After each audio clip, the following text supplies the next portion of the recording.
biggest thing that bothers me about my side of the industry is that they've been doing it for 40 or 50 years, but they can't understand a hydraulic circuit at sometimes. This episode is part 2 of a conversation started last week on the Jaded Mechanic podcast. If you haven't heard that part yet, go there, listen, then come back. But if you have, here's part 2.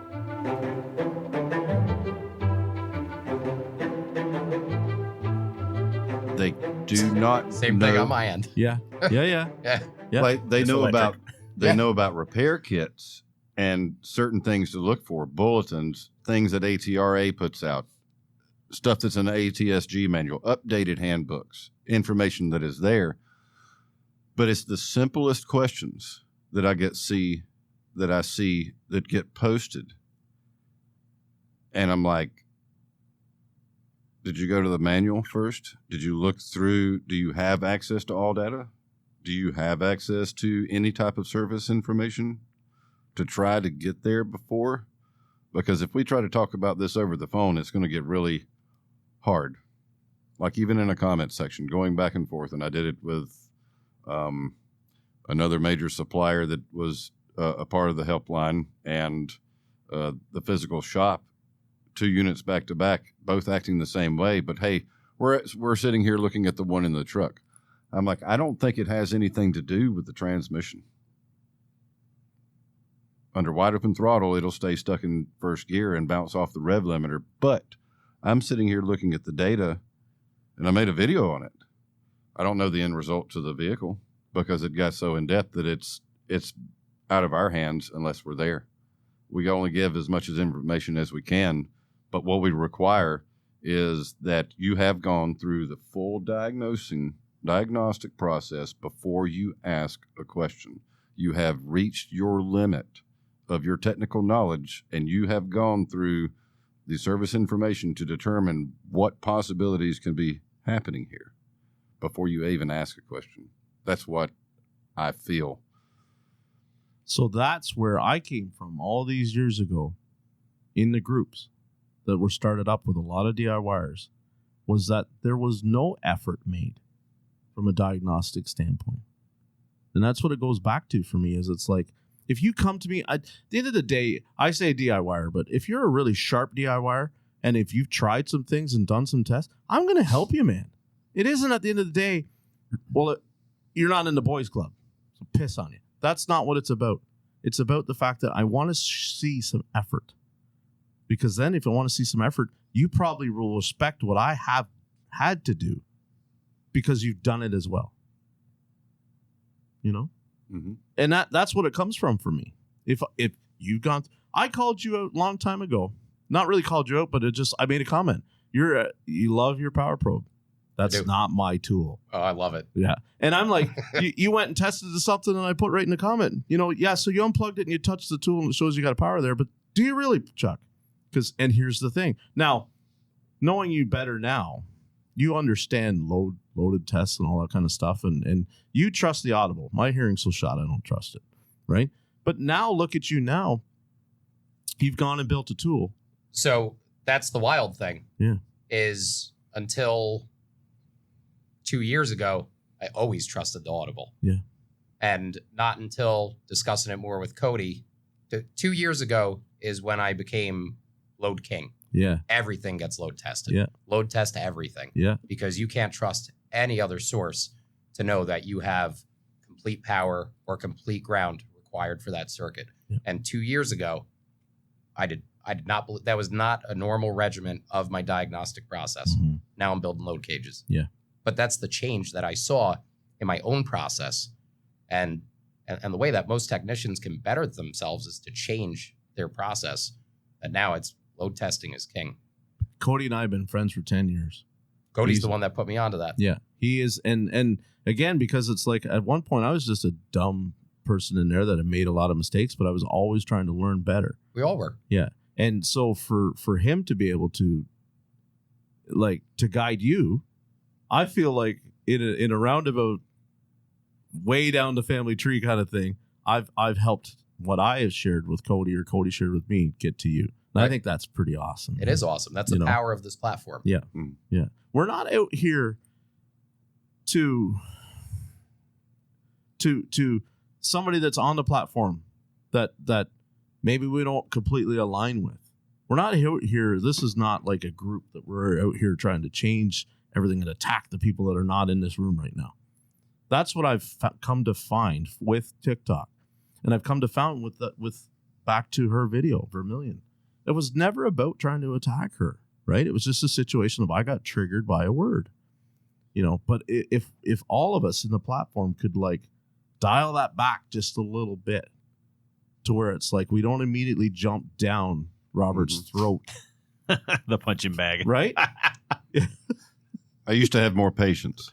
On brother. how to Brother, go me after too. a certain Yeah. certain comment Use is short. and use it as a teaching moment, and having this voice more relaxed into it and just discussing some things. And it had nothing to do with about the comment, but a portion of it was it has to have context in the comment to do a comment reply with a video. So turning it into a teaching substance. It's just like 4 years ago, some kid gets on the internet and tags all of us in it. This is before you were on TikTok. And before Chuck was on TikTok, that he had left the dealership life. He's complaining about how much he's making an hour, and he's not moving up and progressing. And now he's working out of his garage at his mom and dad's house. And he is pulling the industry down. And it got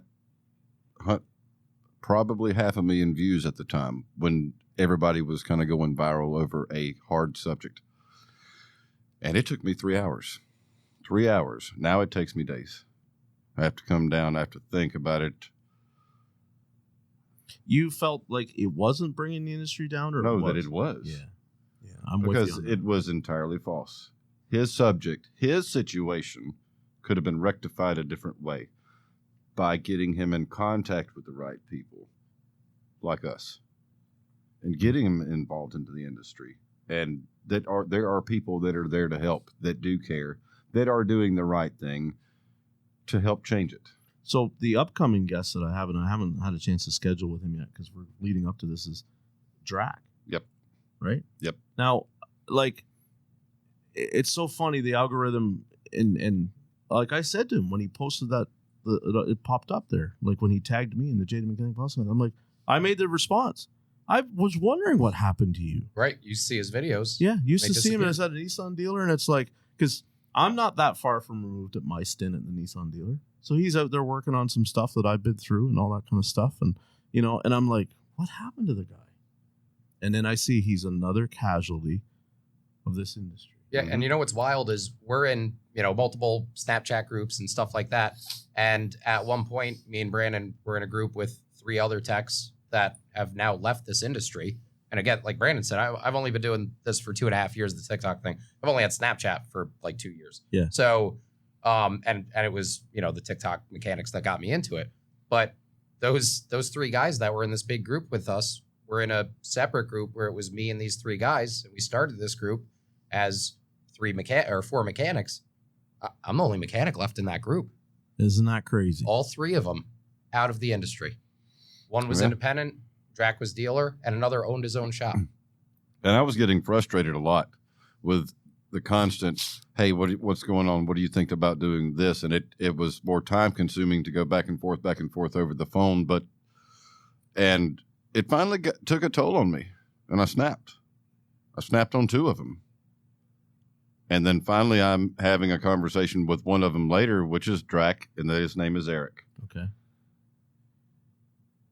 And him and I sat and had this long conversation about a GM vehicle. Okay, this is something simple we can just run through. He doesn't know anything about GM vehicles. I can go over the system really quick.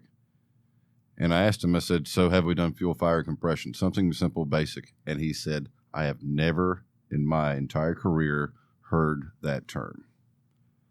And I stepped back and I was like, these guys don't know. That's because Nissan's repair, or I shouldn't say repair procedure. Their service process. Their service process is you have a bad you have a PO 101 and there's no TSB about reprogramming. Let's 101 is a bad example, but we'll use it anyway. Yep. Yeah. substitute known good mass airflow sensor. First thing you Wow. Did the code come back? Really? Replace PCM. Part swap in the I'm dead flow chart. serious. That is Dude. literally the chart. do. Yeah. Yep. 100%. Do you have any of those when that bulletin came out? The customers would drive in and they got a brand new aftermarket mass airflow sensor in it, right? And I run through that bulletin and I'll tell you right now, 95% of the time, you put the updated PCV valve in it and you put the software in it, and the mass airflow is fine. No problem at all. What happens is, the first thing is some dick DIYer with a code reader goes out and he says, you got a mass airflow code. And they go down to the AutoZone, or where I come from, they go to Canadian Tire, Right. and they go buy a standard Echelon mass airflow sensor for $80, and they put it in the car. And then they go over to the dealer, and they just send them over to the dealer and go, my sister's car's coming into the dealer because it needs a PCM because it's got a new mass airflow and it's still coding for 101. I don't want to pay more than a half an hour diag. And I walk over to the bulletin, pull it up, go out and say, we're going to change because it's got a orange PCV in it. It should have a black one. And we're going to update the software. And the third step will be, if we have to, we'll clean the throttle body. Now you're like, why would you not want to clean the throttle body? You ever clean a throttle body on a Nissan? You know how hard it is to get it to idle after? So They'll peg to the moon, man. They were so bad. You guys are laughing.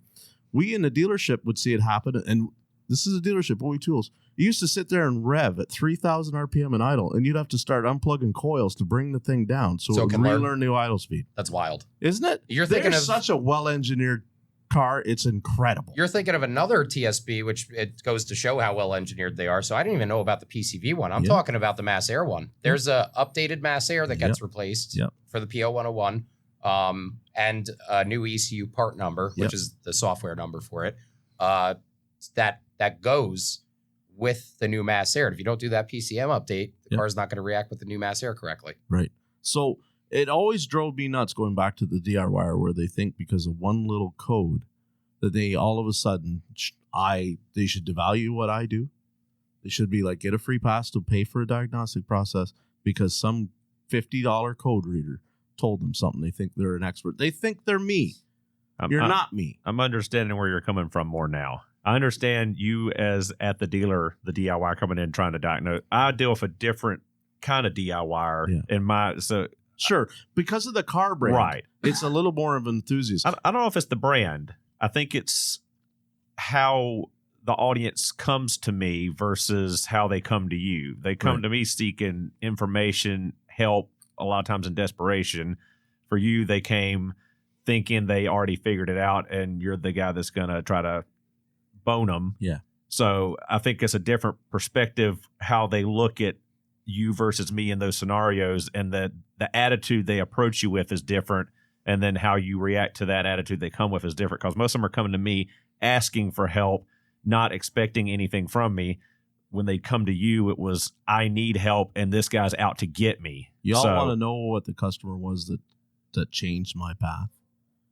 In probably 2006, a guy pulls up to the service bay of the Chrysler dealer I'm working at in the 99 Cherokee 4-liter. He's got oxygen sensor codes. Then my advisor pages me up front. He says, can you scan this real quick? Why would he have an oxygen sensor code? He doesn't understand why he's got an oxygen sensor code. And the guy's standing there. So it's a Cherokee. It's got every light bar on it. No lift, but every doodad that you could screw in there with a sheet metal screw is all over this car. And I start to talk to him about it. I said, where did you get your oxygen sensors from? I went down to the parts store. Like, that's how he immediately starts to talk to me with the attitude. Now, I'm not getting paid to look at this car. I'm helping out this advisor. And he says, I went down to the parts store and I said, what brand did you buy? Oh, I don't fucking remember what brand I bought. What does it matter? An oxygen sensor is an oxygen sensor. And I said, well, if you bought a Bosch, he says, listen, anybody can unscrew a friggin' oxygen sensor and screw another one in. If you can't tell me what's wrong with my Jeep, I'll be gone. And I unplugged the thing and I said, sir, you know more than I do. Have a nice day. And from then on, that person with that kind of attitude, like hell, I'm ever going to see you get something from me. And you know what it is? You can say, well, that one person poisoned you for everyone else. Nah, man, that's the majority right there of the attitude that they have. That's the typical DIYer, as well. throw $1,000 worth of parts at a car because the wire is broken. You think I feel sympathy for them? How much must they hate me that they'll spend $1,000 in parts that won't fix a car before they'll come and pay me $200 or you to find the broken wire? How much must they hate us? Now, did we as an industry earn that distrust? You're fucking right we did. Yep. But you know what? I don't care. That was somebody else. Right. And you can say, well, that was somebody else that's now in your comment section asking you a question. They're not me. They're not us. They don't do what we do. They haven't had to go through. That person that is so hateful of a professional technician, they maybe got that technician on the worst day and they made a mistake, misdiagnosed. Who here is going to put your hand up and say you never misdiagnosed a car? No hands going up. I do it. Yeah. All of us have. Yep. If you haven't, recently did a video on one. If you haven't done much. So when they come at us with that hate and that vile, ignorant attitude, you're not me. And I'm not going to help you think in your little box that you're as good as me, because you're not. I'm the one that has the scars from what this industry has done to me. I'm not talking physical. I'm talking mental. All of that. Mm-hmm. You don't have those. Now, it doesn't mean that you can't unscrew a wrench, like unscrew a bolt with a wrench. I'm not saying you can. But that's not what I do. It's not what you do. It's not what you do. It's not what you do. You're not us. That's where it comes from for me. And if people are listening, if it starts to make sense, why? I'm not telling everybody tomorrow when they log in and they want to ask you a question, but you've seen it. Some guy posted one of yours the other day, and I mentioned this to you. They said, they're asking you, do you work on transmissions, Brandon? And I'm sitting here, my head's exploding going, how much do they know about you as a follower if they even have to ask that question? How vested in you as a person? I know the comment you're talking about, because I lost my mind. In that video, he is the top commenter when I was at Troy's. Okay. And it was a Kia owner, has a Kia Forte, just asked if I worked on, I think it was front wheel drive units, because most of the content that I have is not on front wheel drive units. Right. But yes, we do. A car is a car, a transmission is a transmission. Yeah. And my take. And in context, I can see maybe what he was trying to say, because he left context out. Yeah. You work at on the this same time, particular it's like, one. We're not even talking about a Kia in that particular video. It's the same as you. I say these guys just blurt out whenever they want. You're talking about something important going on in your life and like, hey, Chuck, my truck's doing this. Could you tell me? And I'm like, can you on live stream? Yeah. I'm like, motherfucker, Read the can you room. stay in your lane? Read the room. In the comments, too, Jeff has literally commented on people's comments on my post and saying, thank you for detracting from the entire point he's trying to make in this video right now. Yeah. Exactly. Right. But here's my take on that, too, though, is that, well, I know That's you see how I show love. I know you see the DIY guys that way and stuff like that, but a lot of average consumers have become on the brink of DIY because of all the platforms that are out there. And the thing that I keep saying to people at this particular event that we're at is, because obviously people are coming up to me and Brandon, Mr. Subaru, and everybody's been nothing but polite. I want to make that very clear. It's been awesome. And every time that I've been, thanked for what I do, I always go back to the notion that every mechanic that sees this, it's helpful for them. But every consumer that sees this, even though it's a 3 to 10 minute long video, when I say that it just took me 5 hours to find this broken wire, I feel like it makes it easier for them to understand when their mechanic says this is going to cost you, like, random number, $660. Okay, what was it? A broken wire. That they have less of a chance of going, what do you mean you're charging me $660 to fix a broken wire? I'm charging you $660 to find that broken wire, because somebody else would have put an $1,800 module in it. But at the end of it all, we have to hope that they watch that part of the video and they appreciate it. Because otherwise the scenario is, I watched you diagnose a car and it was 6 minutes. It's editing. Right. It was way more than 6 minutes. Right. Or 10 minutes, or whatever the video length. But you know what I'm saying? Right. They think because we keep putting it out there for their benefit, that anyone that wants to charge 2 hours is ripping them off. I try to be very transparent Yeah. about the time that I'm out there in my videos because I realize that Yeah. I get comments about that a lot of times. When people ask me comments about how much something costed, I give them the real amount that I charge that place. And sometimes it's $800. And I don't mind putting that comment out there because that's the way that it went. I keep coming back to the fact that, like, my favorite person in this industry, Paul Danner. You see the comments that are in his comment threads, and I'm thinking, like, if that guy can get it, like where people are hating on him, Yeah. He gets trolling on him, I mean, I believe it, but I can't see how. It won't matter ever what I do. The trolls are always going to be in amongst me. But at the same time, you notice a lot of them don't even ask to be stupid questions. I don't know if some of them that are watching the podcast even know if I'm still a mechanic or not. First of all, yeah, hell I am. Second of all, they're not asking me because they either think I'm dumb, well, they figured out by now I ain't ever going to give you the answer. That's not what this is about. If I wanted to give answers, I'd have a second channel. Right? When I'm on here talking about the industry, if you're not in the industry and you want to listen, cool. But don't come on here and think this is Identifix. That's not what it's about. Identifix costs $100 a month. You want an answer? Go sign Try up. Try $230. Well, yeah. So if that's what you want as an answer, go pay for that.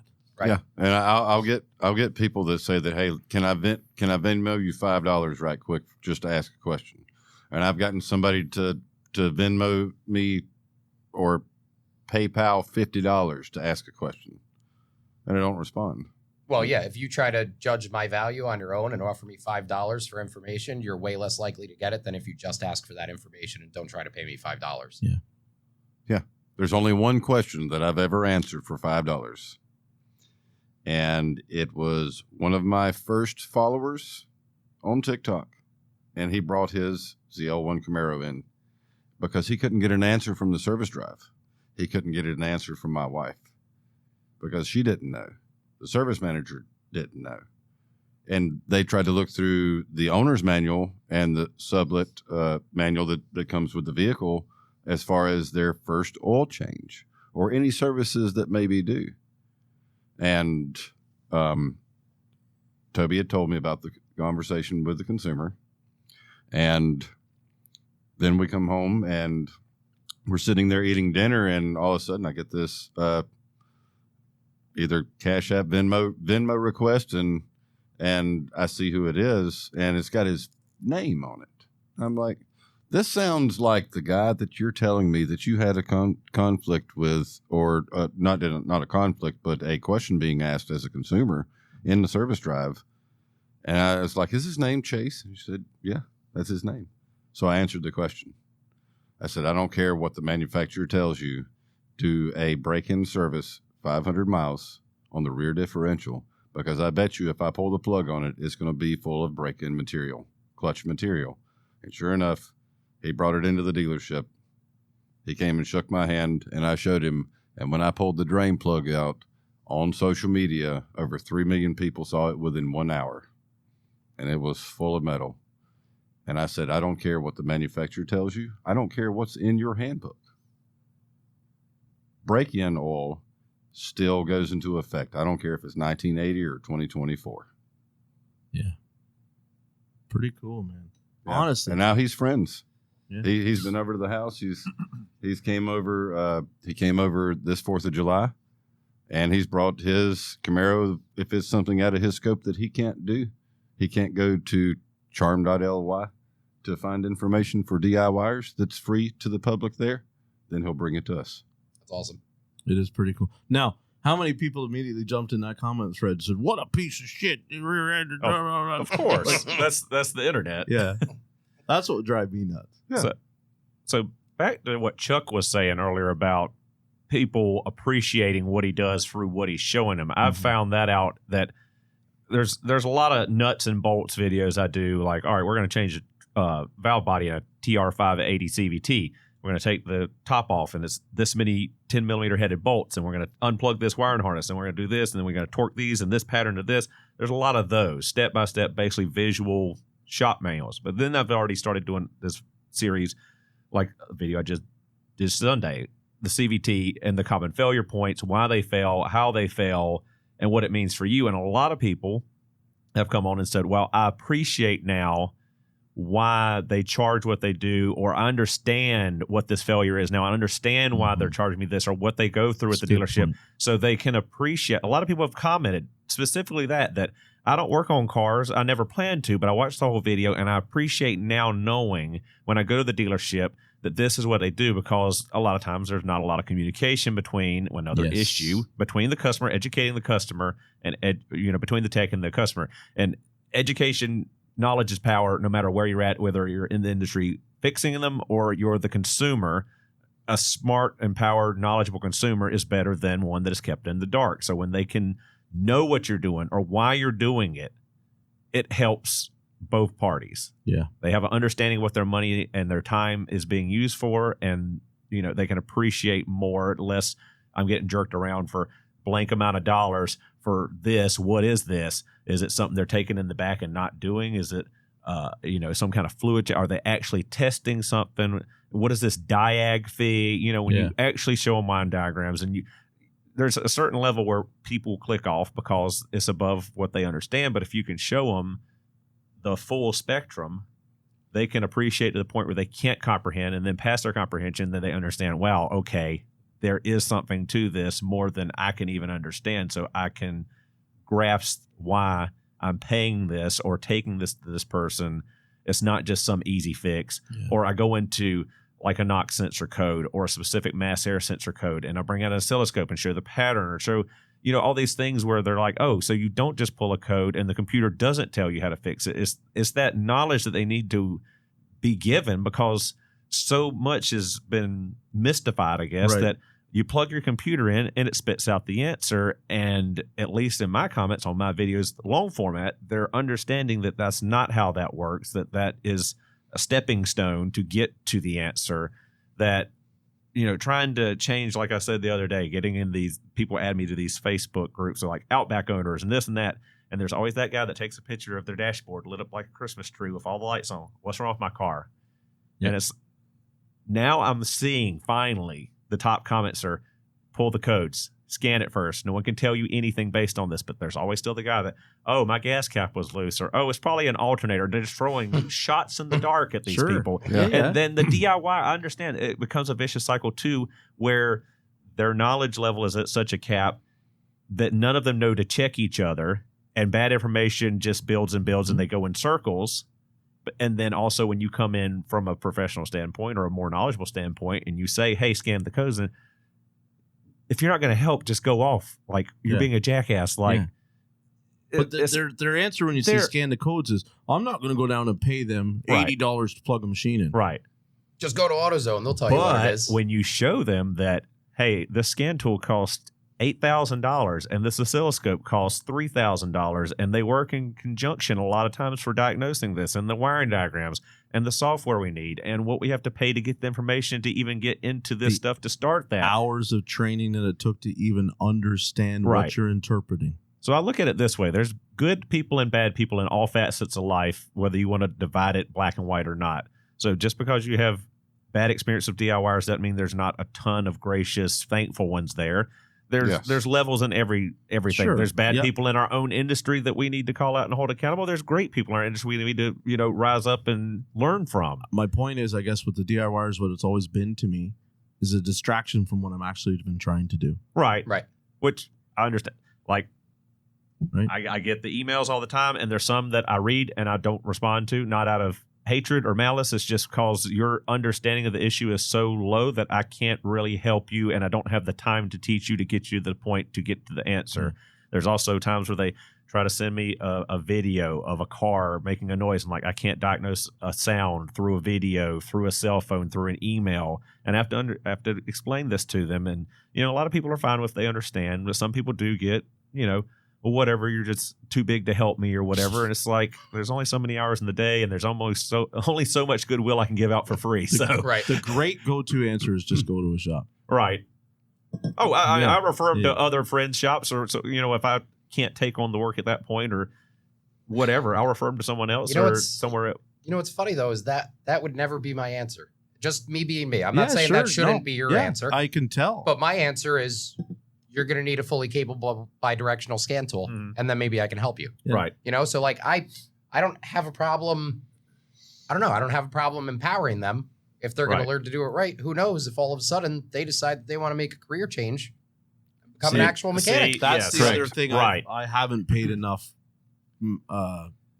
emphasis on. That you're exactly right. On Right. that, right. I could be discouraging somebody who could be the next Chuck.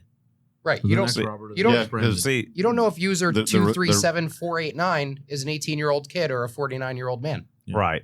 Is it some Excellent. kid that's looking that maybe I should get into the trades?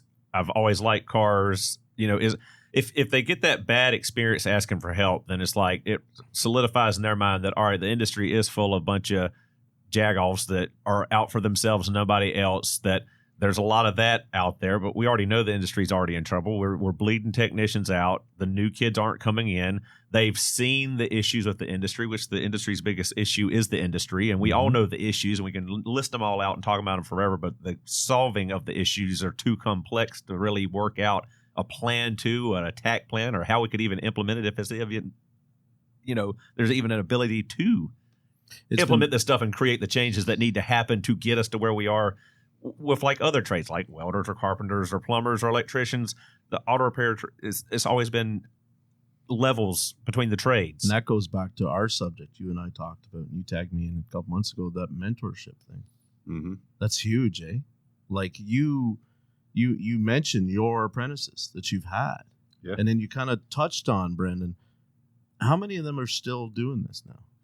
So one of them, which was my first one, the biggest problem and the reason why he left, great tech and could excelled and been my right-hand man to let go. And he could take half of the workload and I can take the other half of the workload and generate more workflow through the shop and keep up with the demand. And it was over money. And yeah, what I'm going to tell you is going to make you sick to your stomach. So he called me on a Saturday, said, "Hey, let you know that, you know, I asked for a raise and they denied it, and that said that it was already at the max at what they could do as an apprentice." And he said, I'm gonna go down to Volkswagen. He said, "I love Volkswagen cars." I'm like, "Hey, if that's your passion and you can make more money flat rate, going full flat rate and doing that stuff, I'm all with it." He said, "Just don't tell the service manager, because he knows how word can get around. If somebody's putting their 2 weeks notice in, then the owner will immediately starve you out." Can you? The owner, I've been there. not the service manager, but the owner. Yep. So I did go let the service manager know, and I'm like, "Look, this is between you and I. We need to start finding somebody else." So he put in his 2 weeks notice, worked his 2 weeks notice, went on to Volkswagen. So then I started interviewing half of the people coming in. Is he still in the industry? He was with Volkswagen for a period of time, and then when COVID happened, it started dwindling down, and he just went off to do something else. A lot of people did. And from what I hear, he's back in. I don't know where at now, but I do keep up with him. But the thing is, the second person or the next person that came from a physical transmission shop, said he had all of this knowledge. And this is a big thing that I know that you guys have talked about in with the Promotive guys, about the guys that are applying for the job, saying that they're an A-Tech, but when they get into the shop, they can't handle it. They don't know. They don't understand at the level of an A-Tech. Mm-hmm. So when he comes in, he's an entirely different person than when he perceived himself as. And it took a couple of months to try to get a rhythm with him. He's quick and fast at doing R&R and doing this, that, and the other, but some things personally started coming up. It's like, "Oh, I got to leave. I got to go help my dad, or I got to go help this family member or this family member." And come to find out, he was never clocking in, and would just at the end of the pay period say that he was here all 40 hours of the week, but he physically wasn't. And when I found out And that was getting really frustrating. And I brought it up to the service manager. Hey, we need to take a look at this. This needs to be addressed. And I've already said something to him. And then when I finally was handed his paycheck, and I've never done this, and saw what his hours were, what he was getting paid as an hourly employee, was twice, Chuck, twice of my apprentice that was told, no, you can't get a raise. I immediately went to the owner's son and told him about it. I said, look back at the track logs of how many times we've had to fix his time punch in and how much he's actually not here. He's stealing. Right. And I let him go.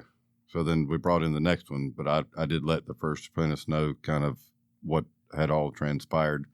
And him going on to Volkswagen, I was going to stop that. It was just an eye-opener for him to go do what he loves with the brand that he loves. But if it was something else, I kind of would have went more to bat to say, hey, let's get him some more money. Right. Yeah. And yeah, most of them are still in the industry. All of them are still in the industry. Did I have my apprentice when we had our podcast or no? I had already shut down the shop, right? Yeah, you'd already shut down the shop. Okay, so I did not have the apprentice. No, you were talking about, because I asked you your friend that you used to work with, that now, what does he do now? It works for the city, I want to say. Or something. Oh, he works for Westchester County. Yeah. He hangs out with me on the weekends. But that's not your apprentice. No, my apprentice was Ethan. I'll say his name. Sorry, Ethan. I'm just very excited to say that he's still in the industry. He's the used car guy at a big dealership by us. Yeah. And they limit what he's able to do. He's not allowed to have an aftermarket scanner, which is crazy for a used car guy. The dealership is messed up, not him. But still, he's in the industry.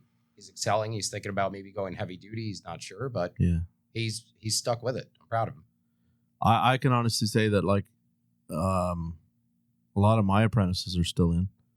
You know, some of the, like, the thing is, they become phenomenal techs too. Your like, apprentice program is so.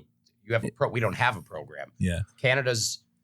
If there's one thing that the American side of this industry needs to adopt, it's state laws alike or akin to Canada's apprenticeship programs. And I'll tell you why, because it becomes so invested in yourself by the time you spend that much time that the fallout is less. Now, I'll show you countless technicians that made it through the apprenticeship program, amassed their hours, took their thing, wrote their what we call Red Seal certification, passed the exam, and they did the trade for 3 years, 5 years, and they're like, F this, man. Right. You know, my good friend that has been in podcast, Dan Litcherson, he had 20 years in, and finally he said he'd been shop foreman at a Toyota dealer, 2 different Toyota dealers, and he's like, no, I'm done. He goes and becomes an industrial mechanic at the Goodyear plant. Right. He'd had enough. Yep. He'd had enough. And this is the thing. Like, so this is why changing the industry is so important to me, because we suck at being able to bring up that next generation as an industry. We're terrible at it. We haze them. We eat our own, whatever analogy you want to use. We're terrible at that. And then the reality is like, a lot of them aren't even picking it, the young people. So then the ones that we do, we haze them out. And then some of them that are just at that peak point in their career, age-wise and everything else, their brains are sharp, their bodies are, we've driven them out. So like, I don't want to do this anymore. I'm tired of having to be judged on my production. I'm tired of it's always been my fault of Mrs. Smith. I fixed the car that nobody else, there's a greasy fingerprint and you want to write me up for that? Right. Get fucked. One thing I'm sick and tired of in my comment section a lot of is talking about PPE in the industry, nitro gloves, safety glasses, all that stuff. Don't be a pansy, be a real man, all that BS. I'm sick and tired of that mentality in this industry. Everyone has the tough guy when they come in their teens and 20s. And then when you're pushing 40 like I am, your back's broken, your knees are shot, you hurt all the time. There's all the health issues that come up later in life. Like my personal professor at tech school actually was a coworker with my father. And by my second year, he had, I can't remember exactly what, some lung issue or something for asbestos exposure to brakes and clutches back in the 60s, 70s. And I'm sure if my dad was still alive, he'd probably have cancer or something else from contact. I mean, all the stuff we contact with, both skin contact, inhalation, just, it's a horrible industry for your body, your joints. not just your mental health through the critical thinking through it all and the stress of everything. It's the wear and tear on your body. And if you're not going to protect yourself the best way you can, even the minimal stuff, gloves and safety glasses, you only got 2 eyes, you lose them and you're screwed in this. And you can't, there's that one guy, that phenomenal tech that's blind, but just general speaking, you don't want to lose your eyesight. So why play the tough guy to get a piece of metal in your eye or, nerve damage in your fingers and all that kind of stuff that mentality needs to change. I wish 20 years ago rubber gloves had been such a thing. I'll be 49 in November. 49. Damn near 50. Like, how many mechanics do you know that are 50 still? You got into this at becoming of adult age? 20. The first shop I walked into and started working in, I was 21 years old. 21, 22. Yeah. And that was a heavy truck stop. That was my background, as I started at heavy trucks first. Because I had friends, so it's actually my brother-in-law, that had become a mechanic. And, like, my own father was a collision guy, auto body guy. And he's like, you're not going to become a mechanic. You're freaking stupid. I say the same thing about myself. And it's like, no, what are you, nuts? So then I'm like, okay, I'll go and do heavy equipment, tractor trailer, because there's no flat rate. And boy, you want to talk about beating your body up.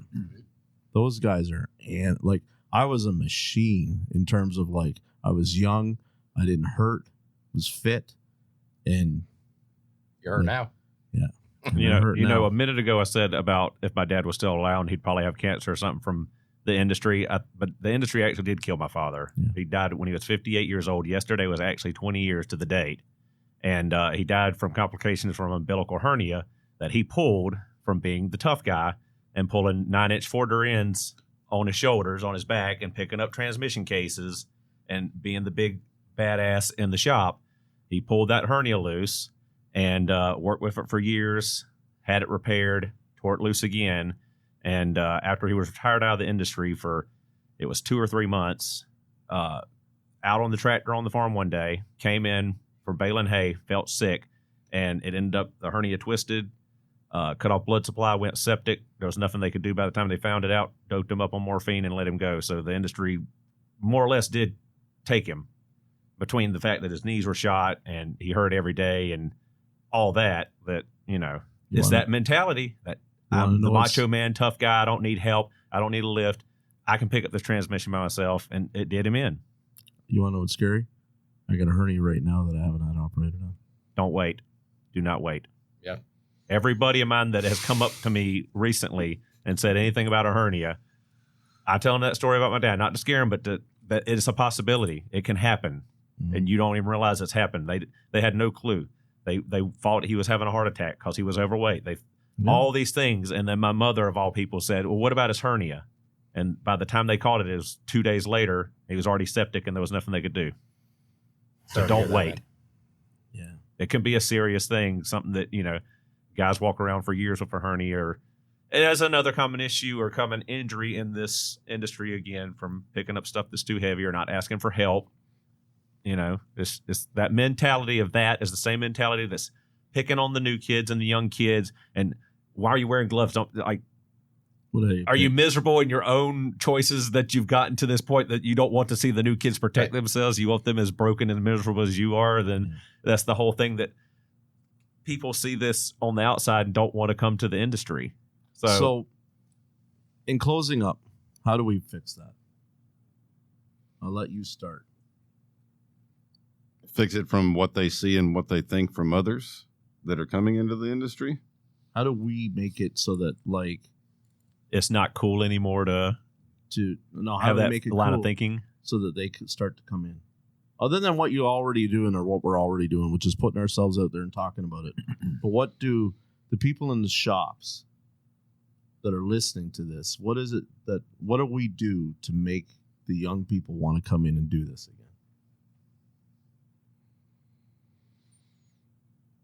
To take the older generation, because I do have that, and it's a personal conflict that I do have with a colleague.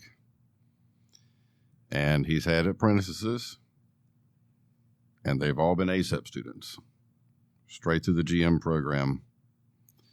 And I've watched him pass them off, and they made fun of him. And now he's a used car tech.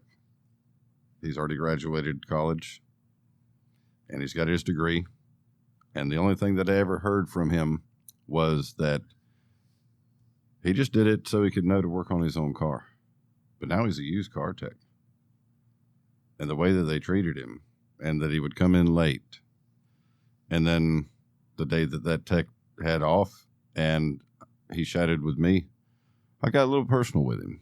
So I asked him about, his life. Got involved with him. Get involved with them. Because if they're not there to take your job, I do want everybody to realize that the new generation that is coming in is not there to take your job. They are our legacy to continue what we are doing. But there are ways to go into things on how we get paid, dealing with warranty, dealing with flat rate, if you've got a guarantee or not. And don't look at it as you're there to come in and just make a paycheck and go home. If you have a responsibility to an apprentice and that is your job to teach and mentor them, then by God, do it. Because all you're doing is hurting yourself and somebody else's future. Because the day that tech left and I had the apprentice and got to know him, he's got a medical condition, and everybody's sitting here making fun of him. Right. He's never told anybody that. Nobody ever asked. Nobody cared. And because of that, he started getting more and more fascinated into what I do and what everybody else is doing. More eager to learn and more eager to stay. And then teach them how to make money. And how not to get ripped off and get jaded. So I kind of know your little backstory, and you had a tough time coming in, right? Mentorship was not really coming into the industry itself. You did not get mentored. The problem, and again, that podcast was not very long ago, but a little bit like the problem was not the fact that no one would take the time to mentor me, but that they didn't know how. Yeah. I was thinking back to one of the classes I took today, and it was with Brandon Sloan. And he's talking about, I know I'm going to get hate for this, but one of my first steps in the diagnostic process is pull the vehicle up on Identifix. I agree. That's one of my first steps as well. I do it. I don't care if you want to make fun of me for looking at confirmed fixes. Confirmed fixes are real world events of pattern failures, pattern failures that you would never see. So aside from that, though, the first, not my job at Sears or anything like that, but the first independent shop where I really feel like I'm on my way to becoming a mechanic. I started to look at fuses for a Jeep Liberty that was there, and not the owner, but the service writer essentially stopped me and he said, "What are you doing?" We just do whatever Identifix says. I just didn't have anyone to mentor me. Mm-hmm. There was no one, unless it was to do brakes or a ball joint or a tie rod. Yeah. Robert, it's a hard answer. I know. We can make the change to bring kids in, but the industry as a whole has to change to retain them, I think, is the long answer. And how to achieve that is the more difficult question, because it's from the manufacturers down. It's not just the dealerships, it's the independent shops, but they follow each other. So, getting them interested, engaged in it, to bring them in, putting them under your wing, so to say, instead of harassing, belittling, the hazing, the taunting, the ribbing each other in the shop kind of stuff. To a degree, there's a time and place. I was never for it, but I'm an oddball, so whatever. I wanted to come in, do my work, be left alone, and get out. But changing that, I think, is the main thing to get people in. Once we get the people in, having them stay and get engaged with it, and finding the right people to bring in, not just. That's, I think, been a lot of things that people have a understanding getting into what it is. They like working on their own vehicle as a hobby, and they say, well, I can do this for a living. They get in, it's like, oh, this is not hanging out on the weekends with my buddies working on a car. This is different. You need to find that guy that's got the more mechanical, technical, has to know how something works, the ins and outs, the nuts and bolts. They have to have that drive to want to problem solve and fix. It's not so much it's a cool thing, a hobby to fix it. That's the people that come in and burn out real quick and be done. It's the other guys that maybe take longer to get pulled into it, but once they are, they're in it for life kind of deal. So it's finding the right people, it's keeping them once they're in, and it's not an easy fix. It's a long, drawn-out process. It's going to take many years to shift in the right direction. Yeah. I think keeping people in is probably the easiest way that you could bring people in. Who's going to want to join an industry where they see people Bleeding out? Yeah. And then I've said it before. I think we went into it on your last podcast. I think the way to do that is, unfortunately, with money, raising our labor rates, stop being the buttholes of the industry or of the trades, I should say. Yep. And then as we raise those labor rates, that money doesn't go to the shop or the shop owner. It goes to the techs that work there. Yeah. You keep them there. You keep them happy. And then their nephew, Kyle, sees their happy uncle in the industry and wants to join in. Yeah. Well, guys, this has been like an absolutely monumental night. 100%. And, you know, it started as kind of like a rib, you know, in the sense that, because we're all sitting here, and do we all really like each other, or do we all really get along or not? I like all you guys. Yeah. I can tell you right now that it's like, I wouldn't have you here, and I wouldn't have pushed so hard to have you come to this event if I didn't have something that I felt that I genuinely wanted to share with you guys about what is so special about it. And this almost 2-hour conversation has been absolutely amazing for me. And I can't thank you three for being here. I can't thank you enough. I'm over the moon excited for how this is going to be received. And you know, if we can do this more often, I think that there's no limit to what the kind of influence that we can start to have. You know, getting scheduling to line up and all that kind of stuff is going to be not easy. But I mean, like I already feel like you're a new friend to me, man. But I know you pretty good. And something about the three of us with me in this room tonight, I feel something. And I think that that's maybe just the euphoric from what this event does, but I think that we're headed in a very good direction. And so my hat's off to all three of you gentlemen. You know, you guys are great. Thank you for coming on and do this with me. It really meant a lot. Hopefully so. Thanks for having us. Yeah, thank you. Hey, if you could do me a favor real quick and like, comment on, and share this episode, I'd really appreciate it. And please, most importantly, set the podcast to automatically download every Tuesday morning. As always, I'd like to thank our amazing guests for their perspectives and expertise, and I hope that you'll please join us again next week on this journey of change. Thank you to my partners in the ASA group and to the Changing the Industry podcast. Remember what I always say, in this industry, you get what you pay for.